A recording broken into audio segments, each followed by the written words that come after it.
The driver of a car sees an obstruction ahead and applies the brakes. The car hits the obstruction at a velocity of 7 meters per second and comes to rest after traveling a distance of 5 meters. If the driver has a mass of 80 kilograms and is wearing his seatbelt, calculate. First, the time it took for the car to come to rest. This is a simple equation of motion. We have got a final velocity, that is 0. I have got an initial velocity of 7 meters per second. I suppose officially you should say that that's 0 meters per second. And I have got a distance of 5 meters, and the question mark is time. S is equal to U plus V over 2 times time, substituting that in, 5, which looks inconveniently a lot like an S, but it is a 5, 7 plus 0, and the time turns out to be 1,43 seconds. The average force exerted by the belt on the driver during the collision. In order to get the force, I'm going to need mass and acceleration. I've got a mass of 80 kilograms that the driver has, and therefore if he exerts a force on the seatbelt will exert an equal but opposite force back on him. I'm interested in acceleration, so I'm going to use an equation of motion. V squared equals U squared plus 2AS. Final velocity is 0. Initial velocity was 7. I need to square that. Plus 2A, and I have a distance of 5. My acceleration therefore becomes 4,9. It actually is negative 4,9 meters per second squared. So I am going to put that acceleration of 4,9 meters per second squared. It's a slowing down motion, and it is going to land up that it is 392 newtons of the force of the belt on the driver is against the motion.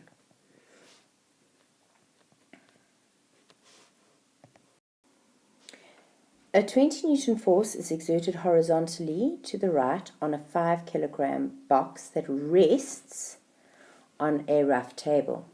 Use a Freebody diagram. Now, a Freebody diagram, remember, is a dot with arrows pointing away from it to identify and label all the forces. This is a gravitational force. If you wrote weight, that's fine.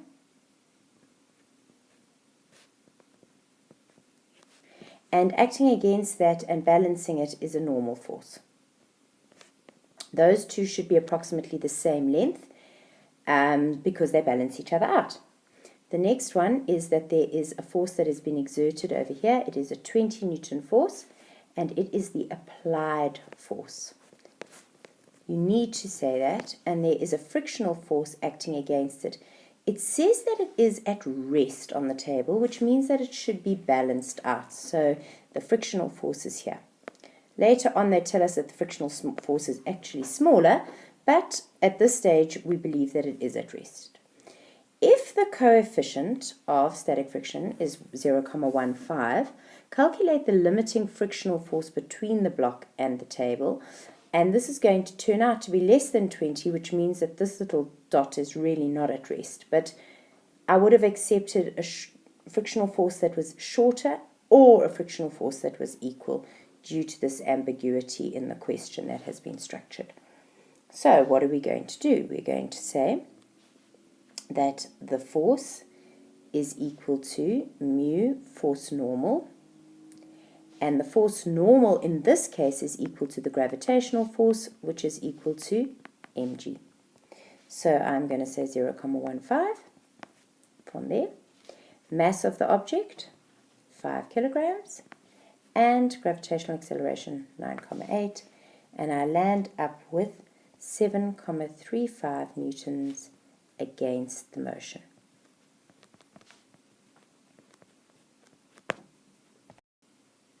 A frictional force of 540 newtons keeps a box stationary on a sloping surface. So I've got a sloping surface which has a coefficient of friction of 0,6. Calculate the force exerted by the box on the surface. Now, the only information that I have got is that there is a force up the slope of 540 newtons. What else do I know? Well, I know that there's a weight acting downwards, and I know that there is a normal force acting perpendicular to the plane. Now, this normal force happens to be equal to a force coming down over here, which is a component of the weight, and a force over here, which is a component of the weight, is equal to this here, frictional force. So if I close up this triangle, and bear in mind that what I have now is a working diagram. It is not actually a force diagram, because in essence what I've done is I've got the weight represented, and then I'm kind of double representing it with its components. This is no longer a force diagram. It is a diagram where I'm going to be working. I don't know the angle over here, but I do know that whatever it is going to be equal to that angle over there. So, first thing to do is to say that the frictional force, 540 newtons, is equal to the coefficient of friction times the normal force. 540 is equal to 0.6 multiplied by the normal force, and therefore I can work out the normal force is equal to 900 newtons. It is this blue force that is 900 newtons, which means that that line over there is 900 newtons. If I'm going to now label this triangle, that is my adjacent, there is my hypotenuse, and there is my opposite. So I have the length of the adjacent side, and I have the length of the opposite side, which means that when I'm asked for the angle of the slope, I can say tan, because that's opposite, is equal to opposite tan of theta is equal to opposite over adjacent, 540 divided by 900, and when I rearrange that, theta turns out to be 30.96 degrees. The mass of that box, if I take a look at it, I am now interested in what is this weight over here. And that weight I can work out using Pythagoras. The weight is the hypotenuse. Weight squared is 900 squared plus 540 squared. And therefore, when I rearrange that, my weight turns out to be 1049.57 newtons. When I know that, mass is equal to weight divided by 9.8. My weight is 1049.57, and divide that by 9.8. Your mass is going to turn out to be 107.1 kilograms. Two boys pull a stone of mass 50 kilograms along a plank which slopes at 35 degrees to the horizontal. So I've got 35 degrees over here, and I have some or other stone lying over there. The mass of that stone is 50 kilograms, so I can work out the weight. It's 50 times 9.8, which is going to be 490 newtons. At this point, the stone is at rest on the plank. So what's holding it? There was firstly, if they were pulling it along, there must have been some sort of applied force, change colour there, or a rope or a tension, something up the slope.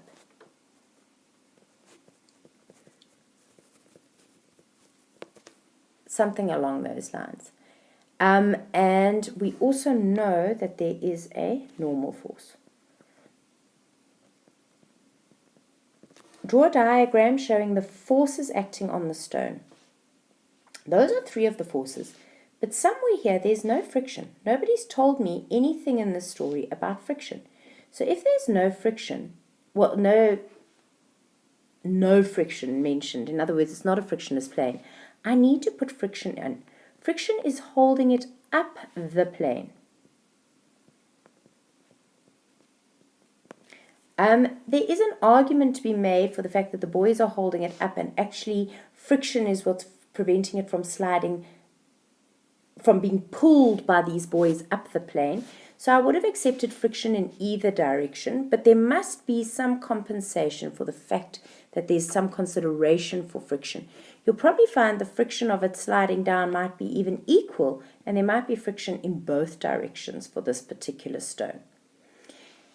Then asks me to calculate the force exerted by the boys, so I'm looking for this applied force here. And what I'm going to do is I'm going to say, I know that is going to be 35 over there, and my applied force is going to be that line over there. So I am going to say I'm looking for my opposite side, and I'm looking for the opposite, and I know the hypotenuse. Remember, this 490 actually belongs on the hypotenuse. So I'm going to use sine, and I will say sine of 35 degrees is equal to F over 490, the applied force, opposite over hypotenuse, and I find that this applied force, or the force keeping it up the slope, whatever you want to call it, is 281,05 newtons. Will the plank break? Do a calculation as to whether it will break or not. Well, the breaking of the plank has got to do with how much is being applied onto the plank. So I am now interested in this adjacent side. Cos of 35 degrees is equal to my normal force over 490. Well, it's actually equal to the component of weight perpendicular to the plane, which is equal to the normal force. So my normal force is 401,38 newtons. 401,38 newtons is less than 450, and therefore it does not break.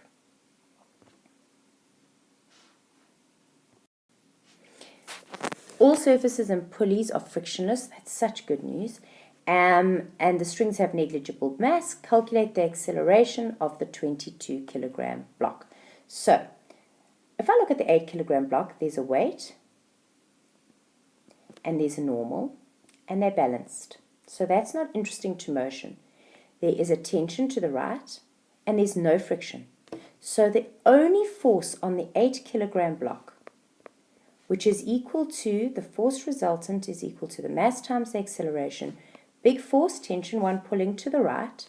Everyone should agree that this whole system is moving over to the right and down. Minus the little force, and there's no friction, so it's 0. The mass is 8 kilograms, and I don't know the acceleration, is equal to T1. Taking a look at the 22 kilogram block, I have got 22 kilograms times 9,8, which is 215,6 newtons down, and some more other tension up. Force resultant is equal to mass times acceleration, is equal to big force, 215,6, because remember, the system's moving that way, so big minus little, T2. And mass times acceleration is 22a, is equal to 215,6 minus T2. Remember, T1 equals T2. Why? Because it is the same piece of rope. So I can now rearrange this equation slightly and say that T2 is equal to, if I'm rearranging, it comes out to 215,6 minus 22a, and T1 is 8a, so I go 8a equals 215,6 minus 22a, and the acceleration of the system is going to be 7,19 meters per second squared. But remember, acceleration is a vector, and if it's a vector, it needs a direction, and they want to know the 22 kilogram block, it's going downwards.